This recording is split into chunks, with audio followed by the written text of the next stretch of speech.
I was bullied in school to a degree, and my father always taught me to stick up for myself. I was never allowed to run and cry to authority. I was told that if someone wants to mess with you or come at you, you can't always go tell the teacher. Sometimes you have to deal with it. I was actually picked on by these two kids. I think I was around 5 and they were around 7. They were a bit older than me, and they used to pick on me on the school bus. They'd sit behind me, throw things at me, hit me, etc. And I came home and I told my dad about it. I said, "Dad, these two kids are picking on me. I don't know what to do. Son, if you want to deal with this, you're gonna have to deal with it yourself." And I said, "But Dad, they're bigger than me. What do you want me to do? There's 2 of them and they're bigger than me." So my dad pointed and said, "You have a lunchbox, son. Teach them." Weeks had passed. It was a few weeks. They kept picking on me, and I felt myself sitting there getting more insecure, and the rage was boiling inside of me. And one day, one of them slapped me in the side of the face. I was sitting on the chair, slapped me in the face from behind. And instantly, I don't know what it was, but this was the day I had enough. And I turned with my lunchbox and swung it over the back of the school bus chair and caught him and busted his eye. Plastic Batman lunchbox.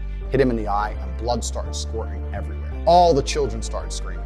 And as I did this, the bus had just come up to a stop. It was a few stops before my stop, but it had stopped. And as the bus stopped and the screaming happened, I just got up and I just ran off the bus, ran home. I've never run so fast or so far in my life. I was full of adrenaline. I just ran. When I got home, I had blood on my clothes, and my dad looked at me. He said, "What happened?" And I said, "That kid, he hit me in the face, and I had enough of getting hit in the face." And I was still holding the lunchbox, but it was all smashed up where I'd hit him with it. And my dad kind of smiled a little bit and said, "Don't worry, son, get in the car." We got in the car and we went to Walmart. We walked up and down the aisle, and he looked and picked up another lunchbox, an exact replica of the same blue Batman lunchbox, gave it to me and said, "I'll buy you as many of these as you need." And that was the last we spoke of it. Funnily enough, I never saw that kid again. I don't know if he changed schools. I don't know what his parents did, but I never saw that child again. Even from a very, very young age, I was taught that going to authority and crying and hoping someone else is going to fix your problems is not the way a man should conduct himself.